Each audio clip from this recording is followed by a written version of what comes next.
Atendendo que o Porto Santo é um território muito pequeno e, sendo uma ilha, há muitos anos atrás, sem comunicações, sobretudo sem transportes, nós facilmente compreendemos que os nossos antepassados, portanto, os nossos ancestrais, tivessem de recorrer aos recursos naturais existentes cá na ilha para a sua própria subsistência.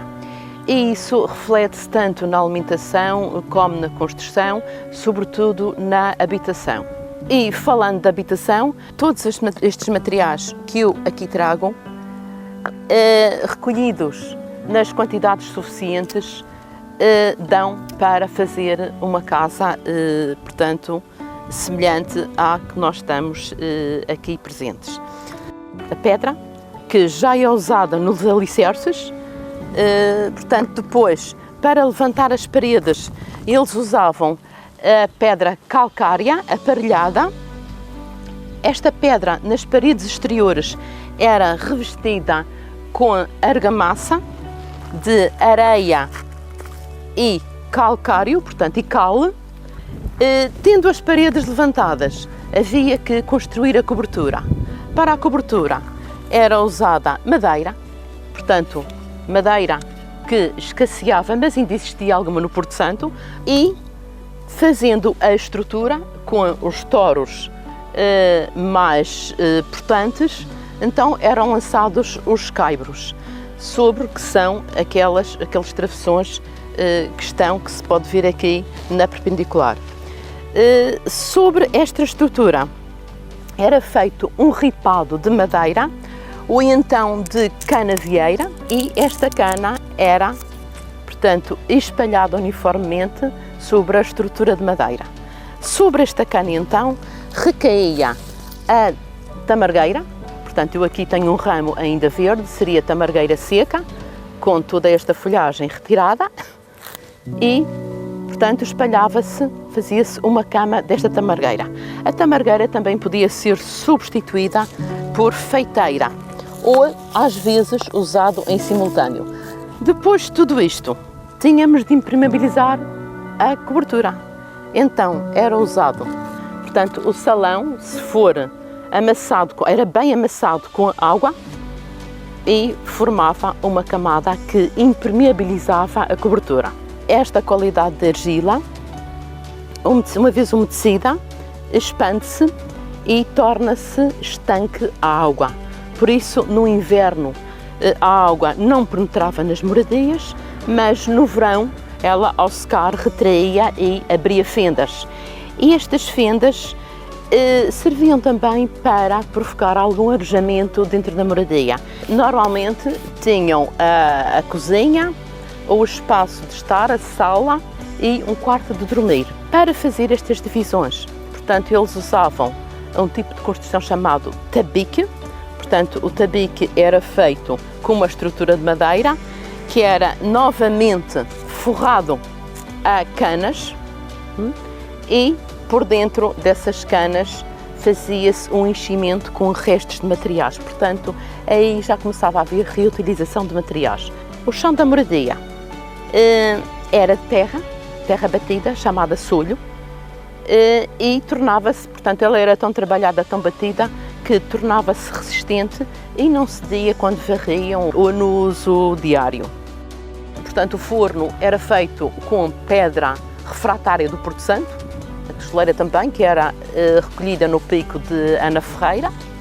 Havia ainda a pia de serviço de cozinha, que normalmente era uma pedra talhada. Aqui há um aspecto importante, que é a coloração, a pintura da casa. A parede, que era pintada com cal, a essa cal juntavam a folha de tabaibeira, a baba da folha de tabaibeira, para dar alguma consistência à tinta, e quando havia um embasamento, portanto, aquela barra, que normalmente aqui era o amarelo ou o avermelhado, era feito com pigmento de pedra vulcânica extraída dos morenos. Portanto, sempre usando os materiais que a população tinha ao seu dispor.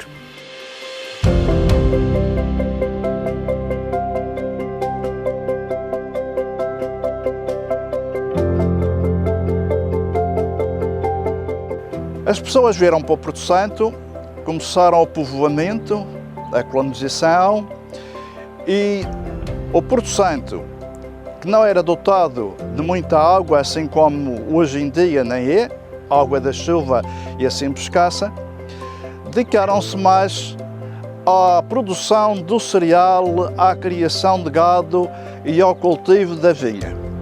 O cultivo da vinha não foi tanto, porque isso teve maior impacto mais adiante no século XVIII, no reinado do fidelíssimo rei Dom José I. Nos primeiros anos, o povoamento era pouco, viveram mais ou menos bem, mas depois, por causa das secas, o gado não tinham que comer, começaram a dizimar os dragoeiros. Enquanto houve dragoeiros para a comida do gado, tudo bem, ainda remediou, mas depois, mais tarde, os dragoeiros acabaram. E então, por causa das secas, dá-se a imigração para La Palma. Foi a maior imigração do Porto Santo, consta para La Palma, também para a Ilha da Madeira e alguns para o continente, poucos. E o Porto Santo começou a ficar despovoado. 2, 3 anos depois começou a chover e as pessoas começaram a regressar de novo ao Porto Santo. Deixaram em La Palma suas fazendas que, segundo diz a história, algumas valiam mais que a metade do Porto Santo. Mas vieram para cá e continuaram o povoamento. Mas depois, anos bons, 3, 4 anos bons, depois anos de seca outra vez, novamente. Além também dos saques que o Porto Santo sofreu, ficou muito despovoado. E a povoação aguentou-se sempre nos 1000 e tal, aproximadamente aos 2000, mas só passou dos 2000 no princípio do século XX. Para ajudar a sobrevivência do Porto Santo, depois começaram a aparecer outras coisas. Começou a aparecer o fabrico de telha de barro no sítio do Farrobo. Depois, é claro que o barro para fazer a telha, algum era do Porto Santo, o outro vinha do continente, lá de tempos a tempos, consoante a comunicação marítima. Mais tarde acontece a exportação da cal. A exportação da cal, já no século XVI já era exportada alguma cal, depois teve maior impacto no século XVIII e ainda mais impacto nos séculos XIX e XX.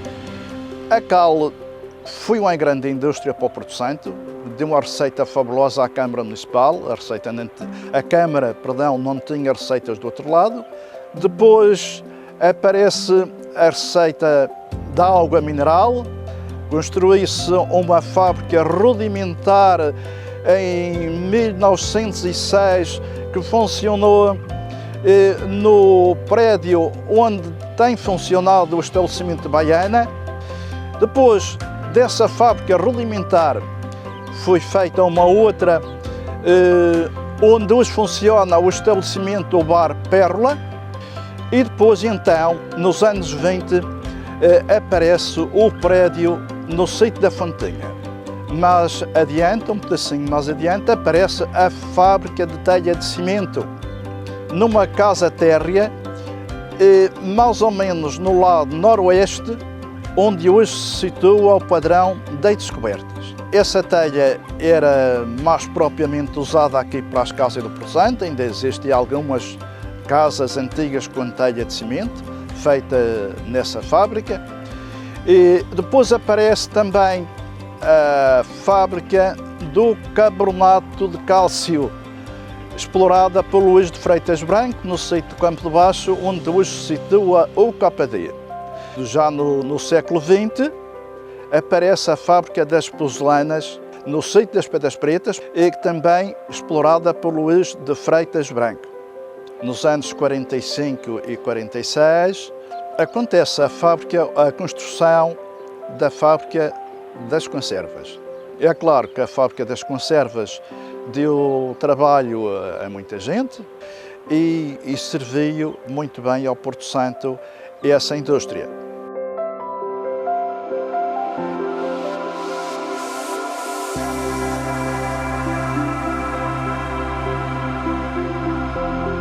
É um povo que lutou muito pela sobrevivência. Muitas vezes teve que sobreviver do nada. E nesse nada eram as plantas que lhe davam todo esse recurso, na alimentação, como recurso económico, como recurso caseiro. E é um meio tão pequeno como é a Ilha do Porto Santo, com fracos recursos no sentido de que a seca era tão abundante e tão contínua de o próprio rei ter que recorrer com cereais, e depois do nada davam uma chuvinha e eles recorriam logo às plantas e tinham a sabedoria de saber como é que as empregavam. Comecemos pelo dragoeiro, que foi abundante no Porto Santo e que nos dava a cor vermelho carmim. Também nos dava colas e vernizes. Era um corte que se lhes dava no tronco, e essa resina, que era chamada o sangue de drago, era daí que provinham estes recursos. A cochonila, um insecto que a sua criação era na tabaibeira, dava-nos a cor vermelho violáceo. Também podemos falar no lírio tintureiro, que nos dava o amarelo. Outras plantas que também eram usadas como recurso económico foi a palha do centeio e do trigo. Faziam chapéus e que era usado pelos pescadores. Também era usado para fazer cordas, a piteira, ou a mais conhecida pelo agave. As plantas usadas na alimentação. Nós tínhamos as espontâneas, quando chovia, que era o saramago, o ranchão, a serralha, o perragilha, e era muito utilizado na alimentação, mas também como remédio caseiro para problemas de estômago. Ainda hoje há pessoas, há porto-santenses, que ainda apanham o perragilho. Aquilo é feito um escabeche e é muito bom para acompanhar carne de porco ou peixe. E depois tínhamos, quando chovia, aquelas que eram semeadas: a lentilha, o xíxaro, o feijão, a batata. Nós podemos também falar um pouco daquelas que eram usadas nos remédios caseiros, e esse era de facto muitas plantas que eram usadas para remédios caseiros. Nós temos, por exemplo, a malva, que era uma planta que era utilizada para as chagas, para a gripe e para a febre. Temos a ortiga, temos a alfarroba, temos o isopo, a selvageira, que era para problemas de estômago, a carqueja brava. Nós podemos também falar no fedigoso, que era para fazer com que o cabelo ficasse mais forte. A barrilha também foi uma planta que foi muito utilizada pelos porto-santenses, conhecida por esse nome vulgarmente, porque vem do nome barrela, e barrela era a forma como branqueavam a roupa. Isto era de tal ordem o resultado no branqueamento da roupa e além disso, retirava manchas de óleo, que foi também uma fonte de rendimento desde o século XV. Era exportada para o continente português durante muito tempo. Às vezes os barcos, quando passavam pelo Porto Santo, vinham à ilha buscar a barrela ou a barrilha para levarem a roupa a bordo. Muitas vezes nós perguntamos de onde vem essa sabedoria dos antigos que recorriam a tudo o que era natural e tinham resultados espantosos.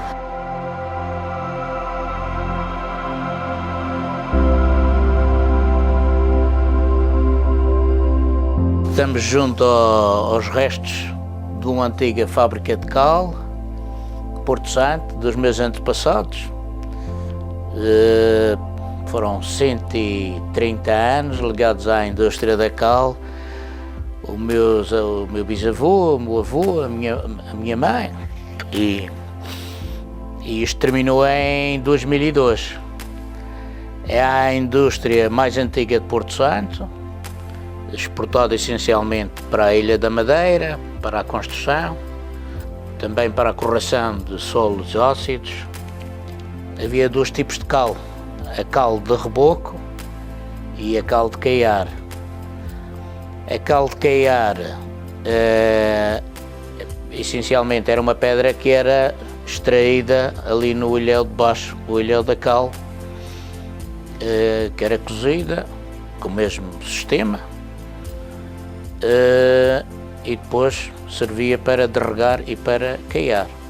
A pedra era extraída daqui de vários lugares da ilha.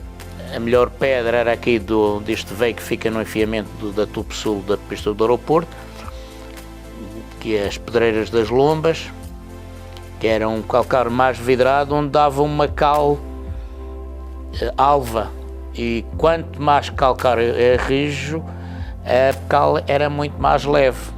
Daqui só se vê a boca do forno, é um cone, há uns ferros aqui que são as agulhas, depois havia uma camada de pedra, uma camada de carvão, uma camada de pedra, uma camada de carvão, e isto ficava em combustão dia e noite, sempre dia. Depois era espalhado, era a cal, a pedra sai cozida, a cal morta, depois é deitada água e dá-se uma combustão e transformava-se em cal viva. Depois era serandada para tirar aqueles pedaços de pedra que não cozeram bem, e depois era exportada, durante muitos anos era exportada em sacos de serapilheira, sacos de pano. Nos últimos praticamente 40 anos, desde a década de 60 até fechar, era em sacos de plásticos, era carregada nos nossos barcos carreireiros, que também fizeram parte da nossa história, e tinha uma elaboração de 365 dias no ano. Pronto, cada fábrica da cal dava trabalho sempre a 6, 7, 8 pessoas durante o ano. Também havia trabalhar nas pedreiras. Com aspectos da exposição, o preço dos transportes e tudo, no princípio do século deixamos de fabricar. A última fábrica a elaborar foi esta, aqui, que era o meu pai, que trabalhou até o ano 2002, mas era assim. A história foi feita das dificuldades em que vive na Ilha do Porto Santo. A gente vive sempre, e ainda hoje se vive com outras dificuldades, e temos que saber adaptar a viver aqui na nossa querida ilha.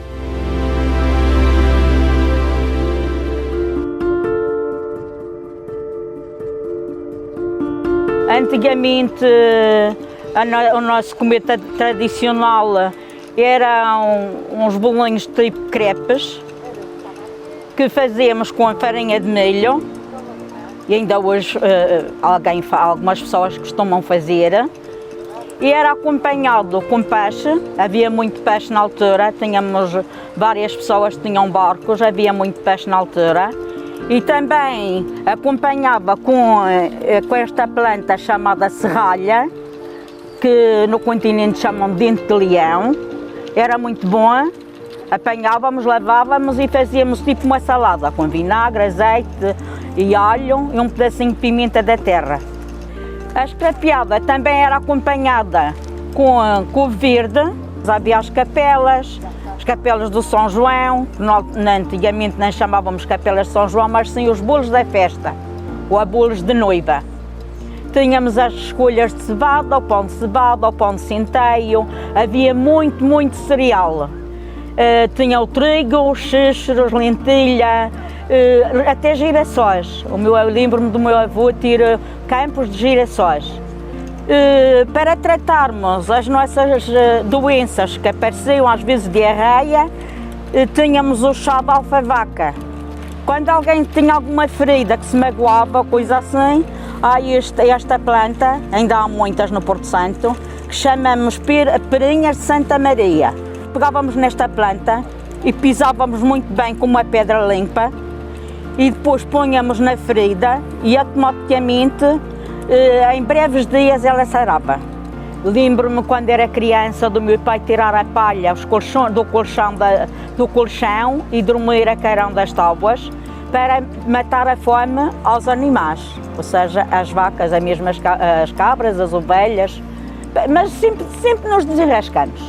Sempre fomos um povo desenrascado. E ainda hoje, graças a Deus, eu posso me orgulhar do povo do Porto Santo.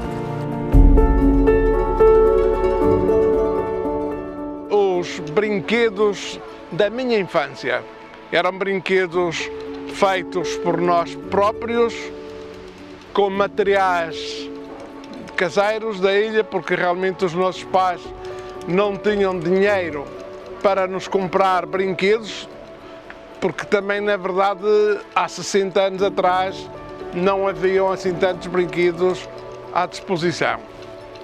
Eu, pessoalmente, cheguei a fazer muitos carrinhos destes chamados carrinhos de verga, que é um carro simples, uma simples verga e um pedaço de cana cortado e amarrado aqui de uma forma mais ou menos rústica, e tínhamos o nosso brinquedo. Fazíamos umas flautas de cana, fazíamos umas espingardas de cana que davam o seu estalo e brincávamos à caboiada. Também com as palmas, os pedaços das palmas, aquela parte de onde tem os picos das palmas, isso dá um excelente barco. Simplesmente cortando e pondo em cima uma varinha de pau e um pedacinho de papel, até vezes colado a um pedacinho de pano, tínhamos um barquinho para nós brincarmos num poço ou numa ribeira. Fazíamos muitos carrinhos de madeira. Atualmente são os carrinhos de esfera, que as crianças conhecem. Mas quando eu era miúdo, quando eu tinha os meus 7, 8, 9 anos, não havia esferas. Eram os carros de madeira que nós deslizávamos nas várias ladeiras pelos sítios. Olha, aqui temos um moinho de vento, um catavento, que também utilizávamos muito nas nossas casas como brincadeira para ver de que lado é que estava o vento. Fazíamos um simples moinho de vento de cana e pronto, como estão a ver, trabalha perfeitamente e orienta-nos a direção do vento. E também com as canas fazíamos as chamadas joeiras, os papagaios. Também era uma diversão lindíssima e é uma pena que hoje em dia esta nossa juventude raramente já não sabe o que é um papagaio ou o que é uma tradicionalmente chamada joeira.